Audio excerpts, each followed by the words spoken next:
If you found this video enjoyable, please leave a like and hell, even subscribe if you want to. It only takes 2 clicks, and push that notification bell just to get the messages for my videos. That would be greatly appreciated. Stands are a very interesting subject. You can honestly make an entire video essay on just talking about a singular stand, but there are some stands in JoJo's where you just can't talk about the stand by itself because you're leaving out a large portion of information about it. There are a lot of examples of stand users and their stands, but I feel like the biggest one that you cannot separate is that of Okuyasu Nijimura and his stand, The Hand.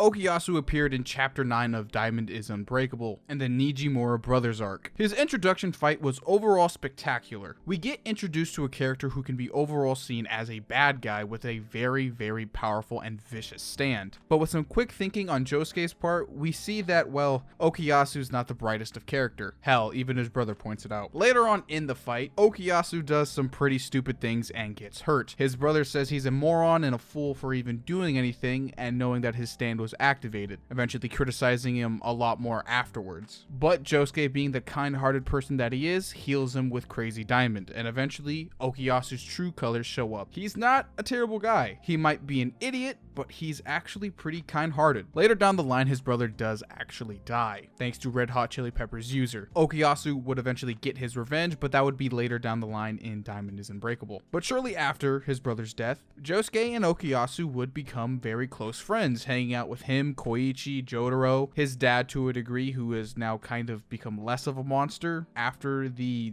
Nijimura fight. Okuyasu would play a very crucial role in Diamond is Unbreakable, being a very, very important side character for both Koichi, Jotaro, and Josuke, and a lot more. And he would avenge his brother in the Red Hot Chili Peppers fight. Overall, really satisfying his character development in Part 4. Overall, Okuyasu is a solid character in Part 4, hands down, and easy 9 out of 10, and a big personal favorite of mine. But how does all of this character reflect back into his stand? Well, surprisingly enough, Araki has stated some stuff in the JoJo Veller that really clear up a lot of things about that. It's really strong with no limits to its power. If Okuyasu were smart, he'd be unstoppable. He's impulsive and only sees what's right in front of him, so there are blinkers like you see on a racehorse to block out the sides of his eyes, and it gives him a narrow range of vision. With just this one quote from Araki from the JoJo Veller, you can pick apart Okuyasu and the Hand incredibly well. First off, Okuyasu's The Hand is incredibly powerful. It has the ability to erase anything in space with its right hand. This is probably one of the strongest abilities in JoJo by far, but the one thing that hinders it is, well, its user. Araki wanted to make a character who did not know how to use an ability like the Hand, and it clearly worked. Like, really, really clearly worked. It's really good how Okuyasu just doesn't know how to use the Hand,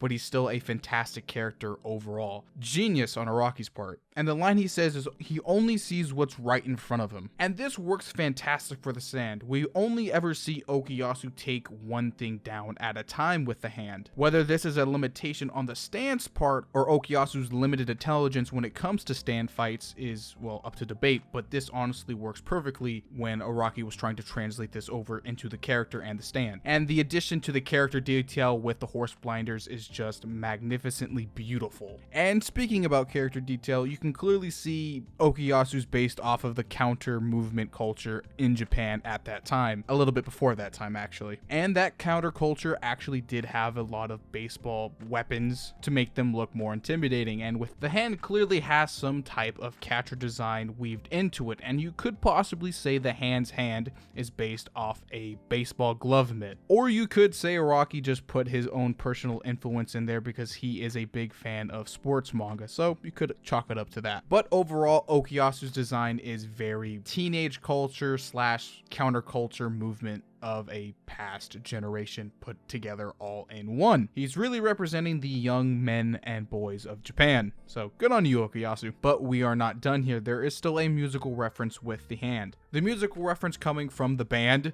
The band. Are you serious? Yeah, you're not joking with me? No. Well, shit. I would describe the band as a group that just sings about guys having a very tough time but finding a way to get out of it. And a side note, Honestly, really good band. If you guys ever wanted to chill out and just kind of just mellow and just vibe with the homies, the band is an excellent choice. There is no direct influence from the band to the hand. There is no real deep connection between the two, unlike other stands and other songs. You honestly could make a case for the weight, but that's more or less for Okuyasu's character rather than the stand, but who honestly knows. And it also has a slightly modified stand name since it's actually not a direct reference to the band. Now to end off the video, I want to bring up two of my favorite highlight moments with Okuyasu and the Hand. First being Okuyasu versus Akira. Now the reason why I like this fight so much is it really emphasizes Okuyasu's character details. So let me set up the stage for you here. Akira has found his way on the boat of Joseph Joestar and is planning to kill him, Okuyasu, and just plans to get away from, the general group with Josuke and the rest of the boys. And as of currently, Okuyasu is the only one that can defend everybody on the boat from Akira.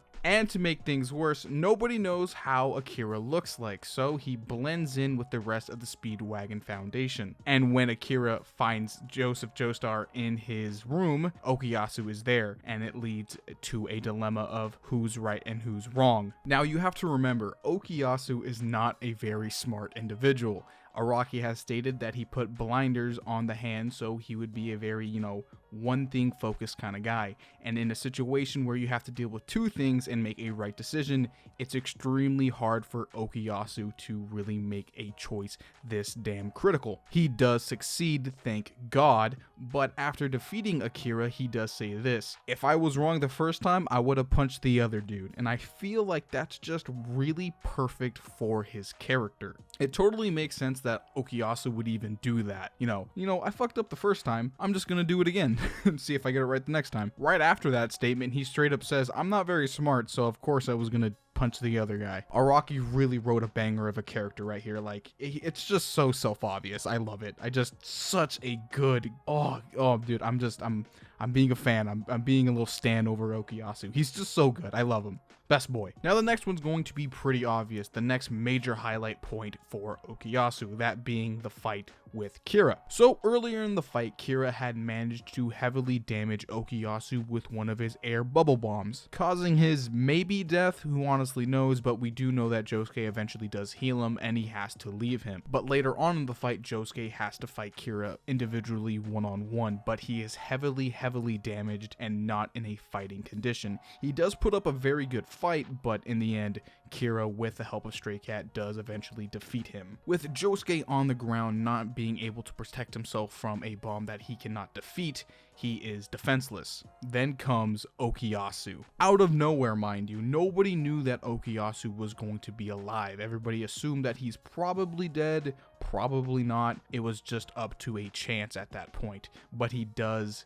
come through with it. Using the hand to scrape away the space in between him and the bubble, he grabs the bubble and then proceeds to give a small monologue about how, he doesn't really honestly think about what happens to the object he scrapes away with the hand, saying that it's too much of a headache for him and he's not very smart and it kind of hurts his head a lot. Then he proceeds to delete the bubble as Kira now is in total panic and shock that he has to deal with Okuyasu now. Eventually and later on, he does get defeated because of this critical point in this fight. So Okuyasu is basically the MVP in the final arc of Diamond is Unbreakable. This is my GOAT, my MC. Like, honestly, overall, Okuyasu through all of part 4, mind you, is amazing. He's just overall great. The hand's a cool ability, has a cool concept. Okuyasu as a character is really well done. His influences, everything about him, just amazing. Araki made a banger of an MC. I love him. He's perfect. And in his final comeback moment, he even says he's dumb and stupid and he still saves the day. Like, if that's not the biggest flex you can put on the villain, then I don't know what is. He's just, Okuyasu's incredible. I love him. He's perfect. Well, that's the end of the video. Like, comment, share, subscribe, follow me on Twitter, stay hydrated. See you in the next one, ladies and gentlemen.